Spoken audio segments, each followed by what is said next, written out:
कोई आचार्य उन्होंने कहा कि ये पढ़ना, ऐसा करना, वैसा करना। कविता को हाँ हाँ, चल बैठ जाए, हो गया। जय गुरुदेव। गुरुर्ब्रह्मा गुरुर्विष्णु गुरुर्देवो महेश्वर गुरुर्साक्षात् परम ब्रह्म तस्मै श्री गुरुवे नमः। योगेन चित्तस्य पदेन वाचां मलं शरीरस्य च वैदिकेन योपाकरोतं प्रवरमुनीनां पतञ्जलिं प्राञ्जलरानतोऽस्मि। ओम शांति शांति शांति। धन्यवाद। आइए हम लोग सब लोग मिलजुल कर सत्संग करते हैं। सत्संग का जो विषय होता है वो आत्मज्ञान है। तो आज हम सत्संग योग मार्ग के द्वारा करेंगे। तो आज परम आदरणीय भगवान स्वरूप पतंजलि, महर्षि पतंजलि द्वारा लिखा हुआ ये योग सूत्र है हमारे हाथ में। इसके आधार से हम जो है ना प्रवचन अपना संवाद करते हैं, सत्संग करते हैं। सत्संग का अर्थ है कि सत्य के साथ रहना। अब सत्य क्या है? आत्मा सत्य है, ब्रह्म सत्य है। और जो संसार का जो दृश्यमय संसार है, ये दृश्य जो है वो सत्य नहीं है। सत्य जो है तीनों कालों में अविचल रहता है, बदलता, अपरिवर्तनीय रहता है। और जो सत्य नहीं है, सत्ता, वो परिवर्तनशील होती रहती है। तो परिवर्तनशील सत्ता है, उसके साथ तो हमारा कुछ हिस्सा परिवर्तनशील सत्ता का शरीर है, ये भौतिक शरीर है, मन है, बुद्धि है, इंद्रियां हैं, ये सारी चीजें परिवर्तनशील हैं। और ये परिवर्तनशील क्यों है? कि इनके माध्यम से हम संसार का भोग कर सकते हैं। लेकिन अध्यात्म में अगर हमें जाना हो, सत्य का दर्शन करना हो, तो ये जो परिवर्तनशील चीजें हैं ये हमारी मदद तो कर सकती हैं, ये हमारे लिए उपयोगी हैं, हमारे लिए सीढ़ी का काम करेंगी, सहारे का काम करेंगी। लेकिन सत्य तक जाने के लिए हमें इनको छोड़ना अवश्य पड़ेगा। तो वही योग सूत्र कहता है कि संसार का ज्ञान जो है वो परमात्मा के ज्ञान की ओर ले जाने के लिए उपयोगी है, लेकिन अंत में उसको छोड़ देना है। देखो, सबसे बड़ा हम पहले सूत्र की चर्चा कर चुके हैं कि योग जो है, ऋषि महर्षि पतंजलि ने कहा है कि चित्त वृत्ति निरोध योग। योग क्या है? योगस चित्त वृत्ति निरोध। योग क्या है? चित्त की वृत्तियों का निरोध हो जाना। अब चित्त क्या है?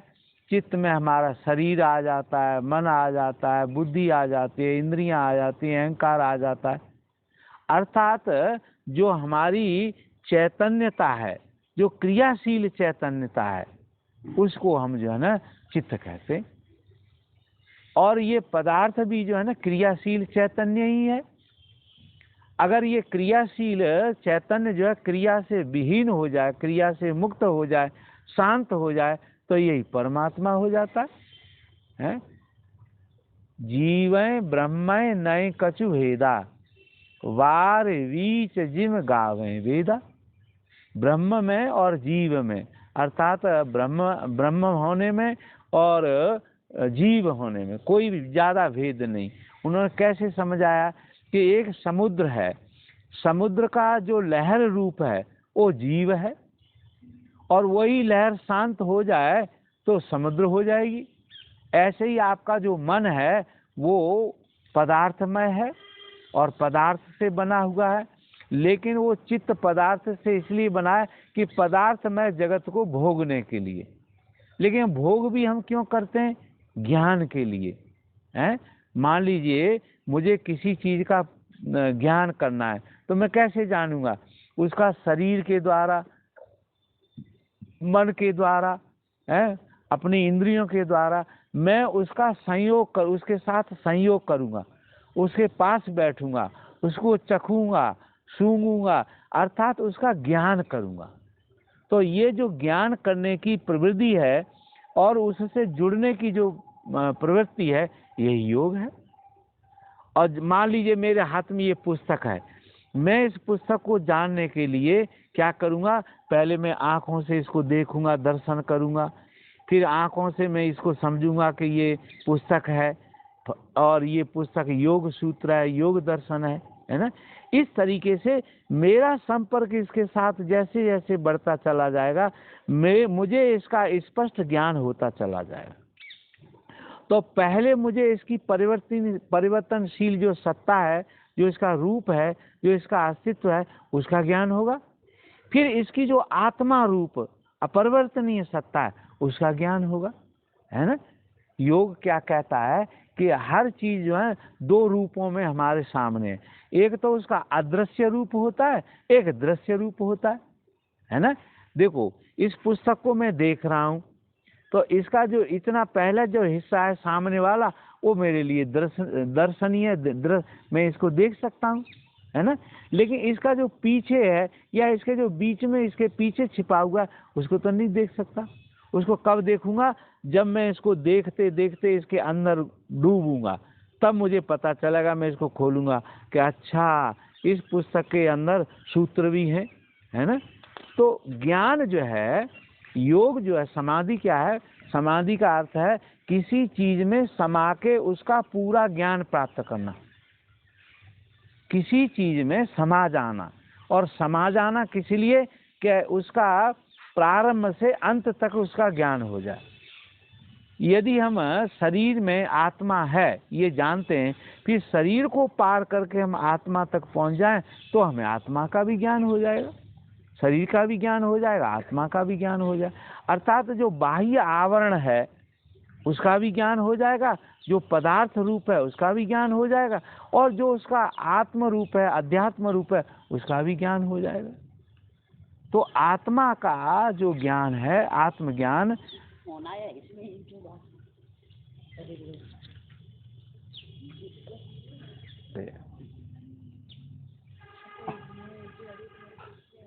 देखो, संसार में रहते हुए अध्यात्म कर्म करें या हम कोई भी कर्म करें, बाधा विघ्न आते ही रहते हैं ना। क्यों बाधा विघ्न आते हैं? क्योंकि ये संसार चलायमान है। तो हम जिस उद्देश्य के लिए कार्य कर रहे हैं, उस कार्य में विघ्न भी आ जाते हैं, है ना। अब विघ्न आ जाते हैं तो विघ्नों से परेशान होके हमारा जो उद्देश्य है वो नहीं छोड़ना चाहिए, हमें पूरा करना चाहिए, है ना। तो क्या है कि विघ्न आ गया, उसको सहन कर लिया और उससे मुक्त होके फिर अपने कार्य पे लग गए। ऐसा कोई भी साधन नहीं है, क्योंकि जब तक आदमी को अज्ञान रहेगा तब तक विघ्न भी आएंगे, है ना। जो पूर्ण ज्ञानी पुरुष हैं उनको तो कोई विघ्न आता नहीं, लेकिन हम लोग जो क्रिया करते हैं वो पूर्ण ज्ञान के अभाव में करते हैं, तो उस क्रिया में कभी कभी विघ्न आते रहते हैं। तो विघ्नों को भी गुरु जी ने कहा टेक इट इजी, आराम से उसको लो। आया भैया, झेला और उसे निकलने का अपना रास्ता निकाला और आगे चले गए। तो हमने पिछले समय में, सत्संग के समय, बहुत सारे सूत्रों की चर्चा की थी। तो अब आगे का, उससे आगे का सूत्र लेते हैं, और ये सूत्र था कि वृत्ति सारूप्यम इतरत्र, है ना। ये चौथा सूत्र है पहले पाद का, वृत्ति सारूप्यम इतरत्र। अब इसका अर्थ होगा कि वृत्ति के सारूप्य होना और अन्य समय में वृत्ति के सारूप्य न होना। अब दो चीजें हो गई। एक तो आप अपने कर्म के अनुसार, वृत्ति का अर्थ क्या होता है, जो हम शरीर के द्वारा कर्म करते हैं, मन के द्वारा कर्म करते हैं, इंद्रियों के द्वारा कर्म करते हैं, ये जो कर्म करने की हमारी प्रवृत्ति है, इस कार्य को ही हम वृत्ति कहते हैं। लोग पूछते भी, भाई तुम्हारी क्या जीविका है, तुम्हारी क्या जीवन जीने की कला है, वृत्ति है, कौन सी नौकरी करती हो, है ना। तो जो चित्त की वृत्ति है वो क्या वृत्ति है चित्त की? क्या संसार का भोग करना, संसार का भोग करना, ये चित्त की वृत्ति है। इसलिए संसार, चित्त जो है निरंतर चलायमान रहता है और भोगों के लिए वो चलायमान रहता है। ऋषि कहते हैं कि जब चित्त चलायमान है तब तुम अपना स्वरूप चित्त की वृत्तियों के अनुसार जानोगे। जब चित्त कुछ कर रहा है, अर्थात जब आप करता हैं, तब आप अपने को कार्य के अनुसार अपने को मान लेंगे। मान लीजिए मैं खाना बना रहा हूँ, पाकशाला में भोजन बन रहा है, तो मैं भोजनालय में भोजन का काम कर रहा हूँ, भोजन पका रहा हूँ, इसीलिए मैं पाक शास्त्री हो गया। फिर मैं वो कार्य छोड़कर जो है ना बच्चों को पढ़ाने लग गया, तो मैं शिक्षक बन गया। तो मैं शिक्षक बना और पाकशाला में पाक शास्त्री रहा, ये कैसे हुआ? मेरे कर्म के अनुसार। तो जब जो आप कर्म करेंगे उस समय कर्म के अनुसार आपकी उपाधि, आपका नाम, आपका रूप, आपका अहंकार वैसा बन जाएगा। अब ऋषि ये कहता है कि इसमें दो स्थिति हैं। एक तो आप अपने को वृत्ति के अनुसार जानते हो, मालूम मैं शिक्षण का काम कर रहा हूँ, तो मैं इस समय अपने को शिक्षक मानूंगा, है ना, कार्य के अनुसार जानूंगा। और एक मैं इन वृत्तियों से मुक्त होकर ध्यान में चला जाऊं, तो मैं वृत्तिहीन अवस्था वाला अपने को जानूंगा। अर्थात तब मैं अपने को कर्ता भाव में न जानकर जो है ना वृत्तिहीन स्वरूप में जानूंगा, अर्थात अपने शुद्ध स्वरूप में जानूंगा। एक तो कर्ता भाव या वृत्ति रूप, वृत्ति के अनुसार आप जीव अपने को जानता है, और एक वृत्तियों से हीन होकर अपने शुद्ध रूप में जानता है, वो उसका आध्यात्मिक रूप है। तो एक भौतिक रूप में आप अपने को जानते हैं, वो वृत्तियों के अनुसार बनती हो। शिक्षण का वृत्ति कर रहे तो शिक्षक हो गए हैं, किसी को लड़ाई झगड़ा करने हो गए तो शत्रु बन गए हैं। किसी समय आप अपने बच्चे से प्यार करते हुए बात करते हो तो आप पिता महसूस करते हो, हैं, बेटी से करते हो तो पिता महसूस करते हो, और किसी दुश्मन से लड़ाई करने लग जाते हो तो उसको शत्रु भाव से जानते हैं। तो अपनी वृत्तियों के अनुसार सामान्य तरीके से जीव अपने को जानता है, पर ये उसका रूप जो है परिवर्तनशील है, सत्य नहीं है। क्योंकि जब वो कार्य आप बंद करते हो तब वो नहीं रहते। तो ये क्या मतलब जो आपने वृत्तियां बताई, तो ये एक दूसरे पे प्रभाव नहीं डालती हैं? हाँ, अब जो वृत्तियां, जब तक वृत्ति के अनुसार आप अपने को जानोगे तब तक वो वृत्ति आप पर प्रभाव डालेंगे, समझे ना। जैसे मान लीजिए ये मेरी बेटी है, मैंने इसको बेटी भाव से इसके साथ वार्तालाप किया, तो इसका जो बेटीपन है मेरे पितापन पर बंधन डालेगा, असर डालेगा, है। तो ये किसी निर्णय को भी वो कर सकता है? हाँ, सभी निर्णयों को प्रभावित करता है। मान लीजिए अगर कोई निर्णय आपके लिए खराब हो गया, तो वो वृत्ति आपको दुख सुख दे के जाएगी ना। फिर तो आपने मतलब आप उस वृत्ति को कैसे वो करें? हाँ, अब वृत्तियों से कैसे मुक्त हो, ये बात आई। तो पतंजलि ऋषि कहते हैं कि ज्यादातर जो सामान्य लोग होते हैं, संसारी लोग होते हैं, जो आध्यात्मिक ज्ञान को प्राप्त नहीं होते, वो अपना व्यवहार या अपने को वृत्तियों के अनुसार जानते हैं। पर एक संभावना और उन्होंने कही कि यदि आप वृत्ति के अनुसार अपने को न जाने तो निवृत्तिकार होकर, वृत्तियों से रहित होकर अपने को जानेंगे तो आप अपने ब्रह्म स्वरूप को जान जाएंगे, अर्थात समाधि में स्थित हो जाएंगे। वृत्तियों का जो निरोध है वो क्या स्थिति है, उसको समाधि कहते हैं। ऋषि ने कहा चित्त वृत्ति निरोध योग। योग क्या है? चित्त की वृत्तियों का निरोध। तो योग में आप अपने वृत्ति स्वरूप वाले को भूल जाते हैं और जो निवृत्त स्वरूप है उसको जान जाते हैं, अर्थात अब आत्मा का ज्ञान हो जाता है। जीव आत्मा अपने को वृत्तियों से मुक्त मानती है। जो जीव है, जीव जीने की इच्छा करना ही तो वृत्ति है। जीव कौन है? जो इस संसार के जीवन को जीने की इच्छा करता रहता है, इसी में लगा रहता है, इसी को सत्य मानता है। हमारे मन को कंट्रोल में रखना। हाँ, वृत्ति का, अब वृत्ति की बात आई कि हम वृत्तिहीन कैसे हों, तो वो प्रक्रिया योग अब बताएगा आगे चल के। तो वृत्तियों, पहले हम वृत्तियों को समझें। अब पतंजलि ऋषि ने दो बात बता दी कि एक तो आप अपने को वृत्तियों के अनुसार जानोगे और एक बिना वृत्तियों के जानोगे। बिना वृत्तियों को जानोगे तो आप अपने को ब्रह्म समझोगे, आत्मा समझोगे, परमात्मा के रूप में समझोगे। वृत्तियों के अनुसार जानोगे तो अपने को सामान्य मनुष्य जीव मानोगे, है ना। तो वृत्तियों का हटाना इसलिए आवश्यक है कि आपका जो शुद्ध रूप है, अध्यात्म रूप है, वो आपको दिखाई पड़ जाए, समझ में आ जाए। तो वृत्तिहीन होना। अब वृत्तिहीन जो है ना, कैसे हो सकते हैं? तो ऋषि ने कहा कि चित्त की वृत्तियों का निरोध करना सीख लो। चित्त में जो भी चल रहा है, जो चित्त कार्य कर रहा है, उसको शांत कर दो, बंद कर दो, रोक दो, उसका निरोध कर दो। तो आपको जो आत्म स्वरूप है, वो जो छिपा हुआ है शरीर के पीछे, वो दिख जाएगा। जैसे मैंने इस पुस्तक को पहले बाहर से देखा, फिर मैंने इसके अंदर जाके ऐसे खोल के देखा, तो एक तो वो दर्शन हो गया वृत्तियों के अनुसार, ये निवृत्ति वाला हो गया। तो जैसे जैसे व्यक्ति अपने अंदर डूबता जाता है, अब क्या वृत्ति है? सबसे बड़ी जो वृत्ति है वो क्या है कि मैं शरीर हूँ, मैं देह हूँ। अब मैं देह हूँ ऐसा मैंने मान लिया, मेरे चित्त ने मान लिया, तो इसको फिर भूख लगती है, तो इसको पूरा करने के लिए मुझे भोजन का इंतजाम करना पड़ेगा। इस शरीर को, मन को नींद आती है, नींद की प्रवृत्ति भी है इसमें, तो फिर मुझे सोने का भी इंतजाम करना पड़ेगा। तो खाने पीने का इंतजाम करना, सोने के लिए मकान दुकान का इंतजाम करना है, शरीर को आराम देने के लिए वस्तुओं का उपयोग करना, भौतिक सामग्री का उपयोग करना, ये हमारा वृत्ति स्वरूप वाला शरीर और मन और चित्त है। जैसे समाधि अगर हमने वृत्तिहीन अगर हम हो गए, तो उसके बाद में तो हमें किसी चीज की आवश्यकता होगी या फिर हम हाँ, अब दो बात हैं। देखो, जब तक आप चित्त की वृत्ति से हीन है, समाधि में है, ध्यान में है, गहरे ध्यान में है, तब तक आपको किसी चीज की जरूरत नहीं होती।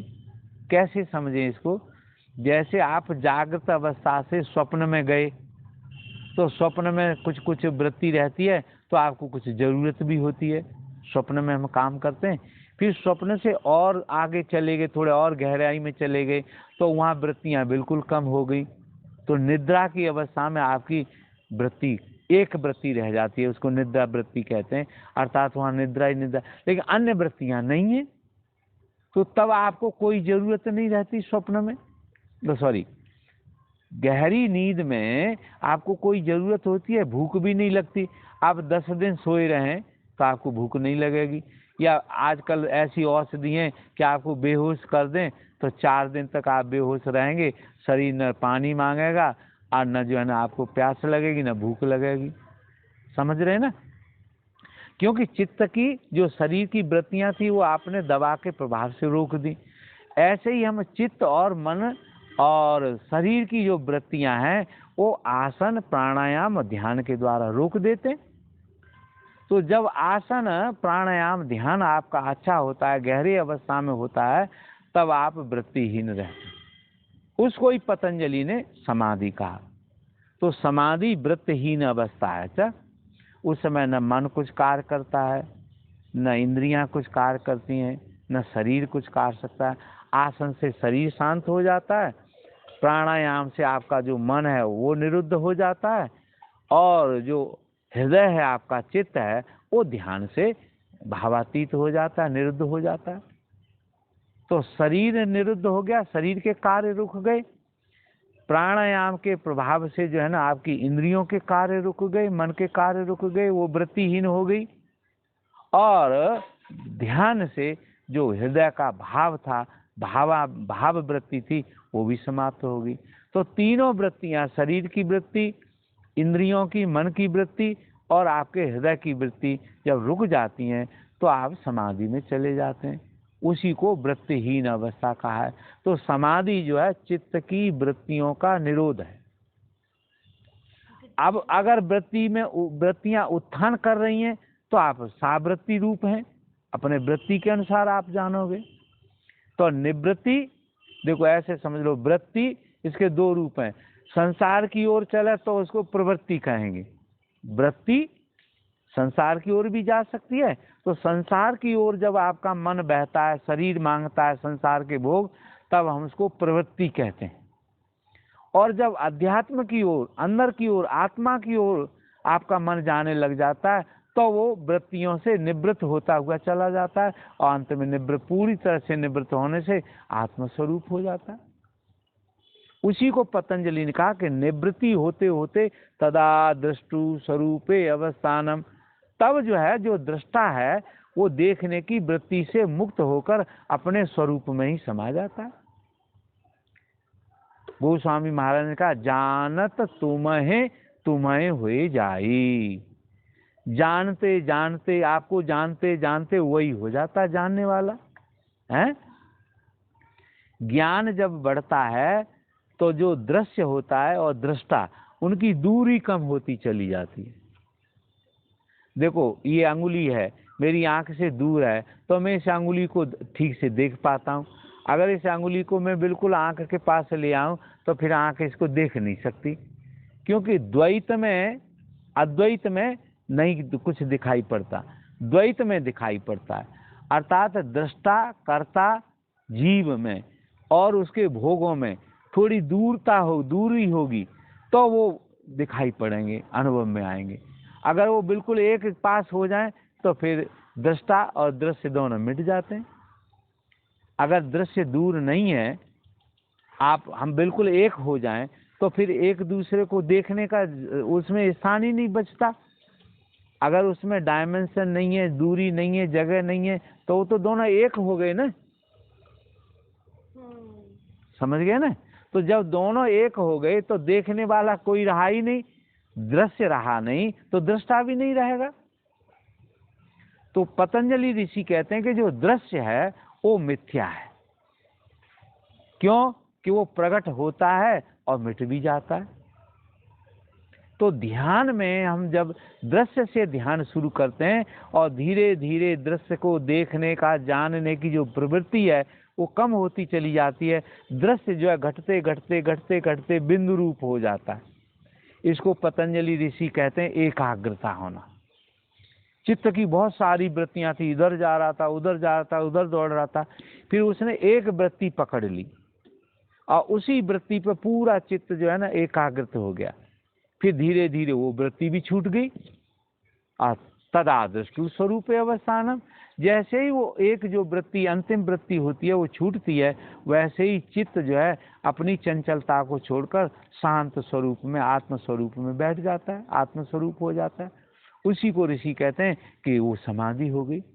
अर्थात जो देखने वाला था, जानने वाला था, वो उसी ज्ञान में ही समा गया, या ज्ञाता अपने में ही समा गया। एक रहीमदास कवि हुए हैं, तो उन्होंने एक दोहा कहा, मुझे पूरा याद नहीं, पर उन्होंने कहा कि हेरत हेरत हे सखी, दो सखियां बात कर रही हैं, हेरत हेरत अर्थात देखते देखते हेरन हार, देखने वाला स्वयं में समा गया, हेरन हार हैरान, जो देखने वाला था वही गायब हो गया, तो फिर दृश्य नहीं रहता। देखत देखत हे सखी, हेरन हार हैरान, देखने वाला ही समाप्त हो गया। और एक जगह कहा कि लाली मेरे लाल की जित देखूं तित लाल, लाली देखन मैं गई मैं भी होगी लाल। जैसे जल है ना, जल को कोई रंग देखे, जल को रंग देखा है तो जल उसको दूसरे रूप में दिखाई देगा, अपने से भिन्न दिखाई देगा। फिर वही रंग की पुड़िया उस जल में गिर जाए तो दोनों एक जैसे हो जाएंगे। तो जल को फिर रंग नहीं देख सकता, रंग को जल नहीं देख सकता, क्योंकि दोनों रूप एक हो गए, उनकी निकटता हो गई। इसी को हम प्रेम कहते हैं ना। जो द्वैत भाव है उसमें प्रेम की भावना होती है, कर्म होता है। अद्वैत में जो अद्वैत प्रेम है वो तो एक ही हो जाता है, इसीलिए हम उसको भोग नहीं सकते। जो भोग वृत्ति है वो द्वैत भाव है। हाँ, इसलिए उनका वो भोग नहीं माना जाता है ना, वो अभोग है या योग है, ऐसा कह सकते हैं।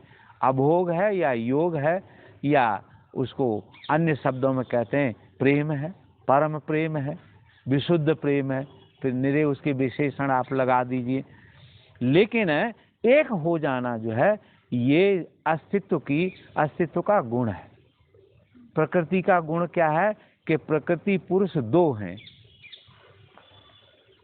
तो प्रकृति पुरुष समाये हुए भी रहते हैं और अज्ञान की वजह से अलग अलग भी दिखाई देते हैं।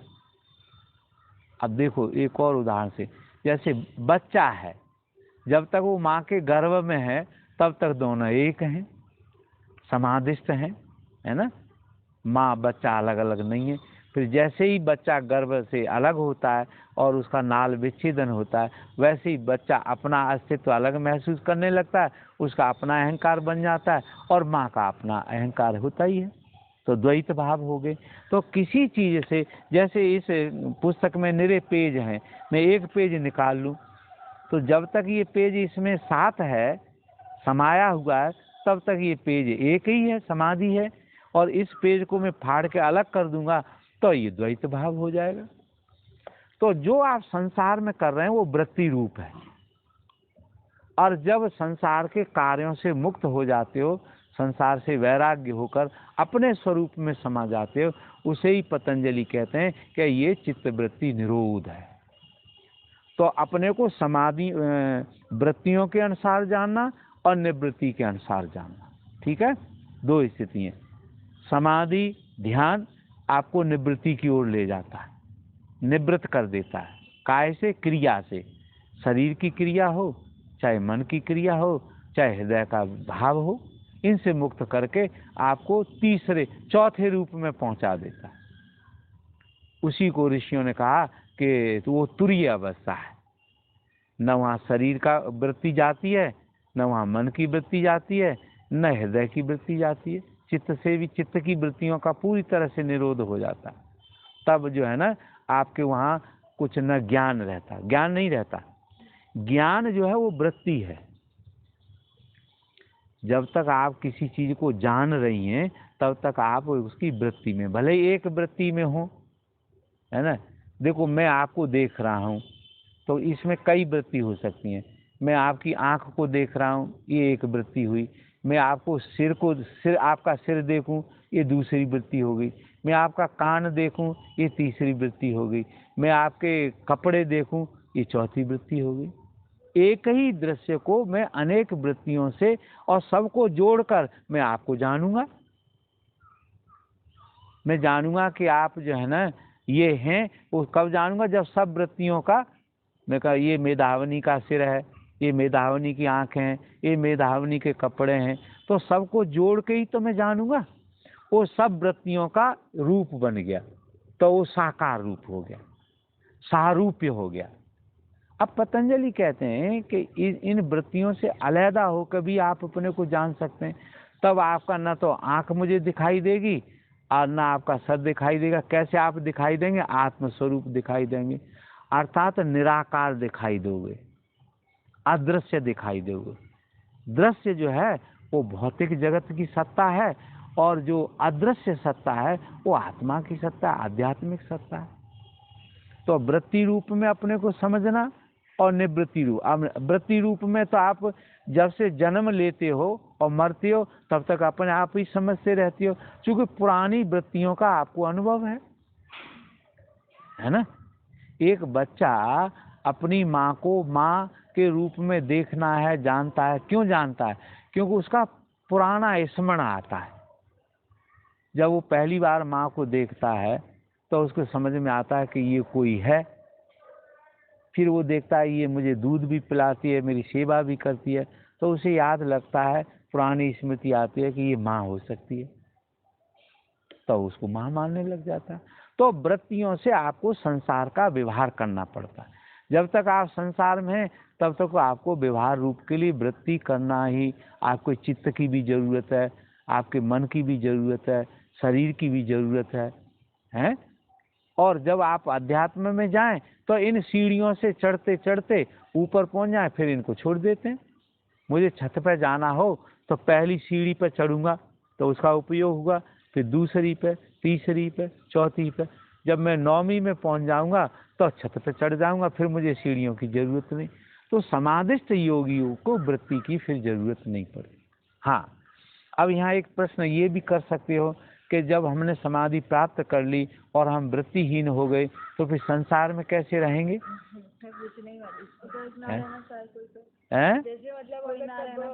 समाधि लगने लगी तो हाँ, अगर नहीं लगना चाहेगा तो ऋषियों ने शास्त्रों में कहा है कि धीरे धीरे आपका 21 दिन में शरीर छूट जाएगा। कोई समाधि से बाहर आया ही नहीं तो शरीर तो छूटना ही है, क्योंकि वो फिर न खा सकता है, इवन सांस भी लेने की इच्छा नहीं रहती, सांस ही बंद हो जाती है। तो मतलब फिर जैसे गुफाओं में या हम ऐसे सुनते हैं कि जिनको समाधि की 20 साल 25 साल। हाँ, अब वो देखो, अब उसमें टाइम क्योंकि अब इसको हम आधुनिक उससे समझें या प्राकृतिक उससे समझें। काल जो है ना, समय जो है, वो एक सापेक्ष सत्ता है, जगत की सत्ता है। तो अगर आप का मन चंचल न रहे, शांत हो जाए, तो आपको काल का पता ही नहीं चलेगा। जब तक चित्त में रजोगुण रहता है तब तक गति की वजह से आप काल की गणना कर सकते हैं। एकदम ये सारी चीजें रुक जाएं, कोई चीज बदले नहीं, तो आपको समय का ज्ञान नहीं रहेगा।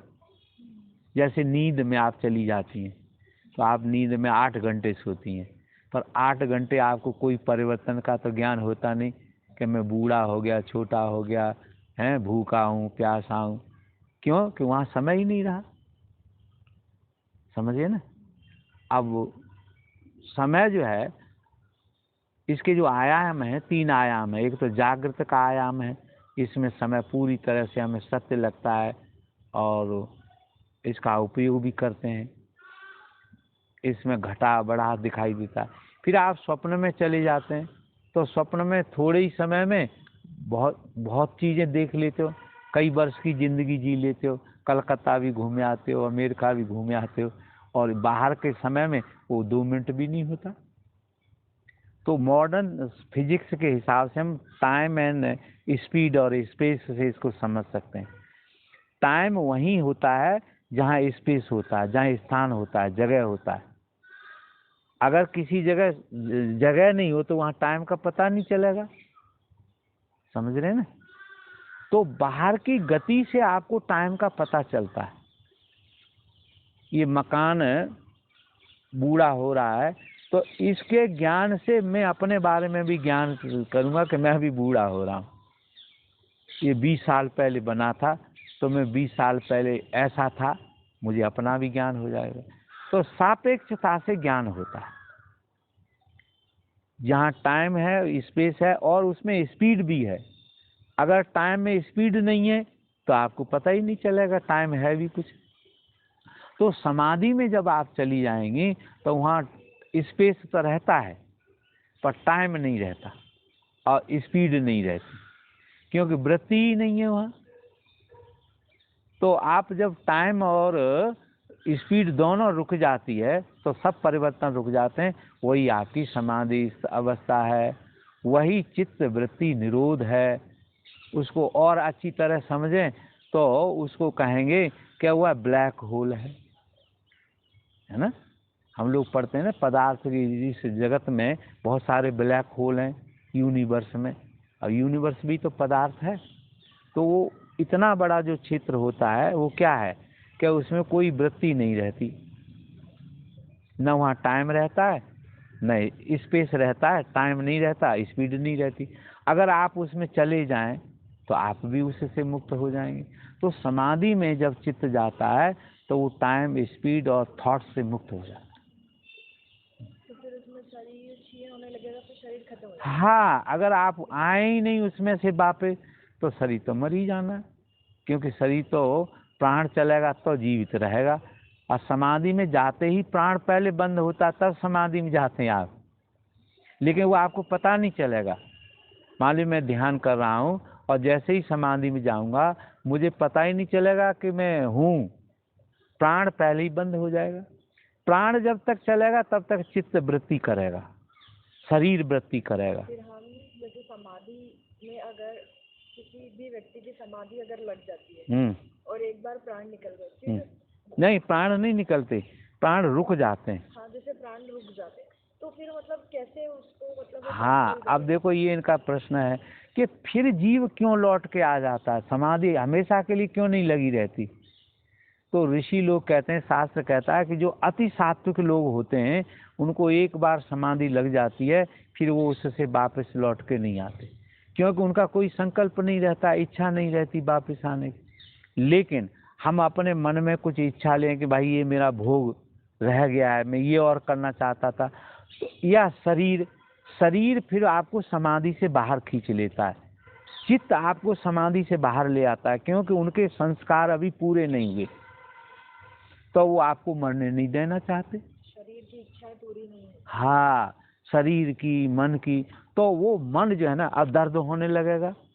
आसन में मान लो ऐसे तो फिर मतलब जब तक हम बूढ़े नहीं हुए ऐसे तो कभी भी फिर समाधि नहीं लगेगी। नहीं, समाधि में के लिए समय जरूरी नहीं। तो इच्छा तो कभी भी पूरी होती नहीं, एक पूरी होने के पहले दूसरी नहीं, तो आप देखो कि आप समाधि में जाओ और निरइच्छा हो जाओ, फिर लौट के आओ, फिर उसका ज्ञान रखो कि भाई मैं समाधि के समय निरीक्षित था, तो उस समाधि का अनुभव यहाँ भी, इसी को हम जो है ना संप्रज्ञात समाधि कहते हैं। जानो और जानकर भौतिक जगत में उसका उपयोग करो। समाधि में गए, जाने के बाद अगर हम वापस आते फिर हमारी कोई इच्छा हमारे मन में नहीं रहना, नहीं, अगर नहीं रहनी नहीं चाहिए। अगर आप उसका ध्यान रखेंगे तो धीरे धीरे कम होने लगेगा। देखो ये भी विद्यार्थी लोग हैं, रिसर्च कर रहे हैं संस्कृत में, एक ज्योतिष में कर रहे हैं और एक जो है व्याकरण में कर रहे हैं। हाँ, आ जाओ, या तो घूमने जा रहे तो घूम आओ, जाओ जाओ। तो योग सूत्र से हमने आज ये पढ़ा कि वृत्ति सारूप्यम इतरत्र। मनुष्य का जीवन दो तरह का है, एक वृत्तियों से युक्त जीवन है और एक निवृत्ति जीवन है। निवृत्ति जीवन होना अध्यात्म की ओर जाना है, आध्यात्मिक जीवन है, और वृत्ति वाला सांसारिक जीवन है। संसार को भोगों से जब तक तृप्ति नहीं है तब तक वृत्ति जीवन करते रहो, कर्म करते रहो, फल भोगते रहो, विचार करते रहो, फल भोगते रहो, भावना करते रहो, भोगते रहो, है ना।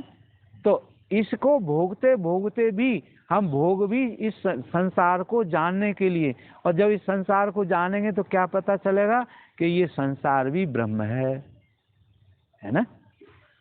जो द्वैतवादी हैं, जब वो द्वैत का ज्ञान करते हैं तो उनको फिर पता चलता है कि ये तो जो संसार है ये भी परमात्मा ही है। द्वैतवादी इसी की फिर पूजा करते हैं।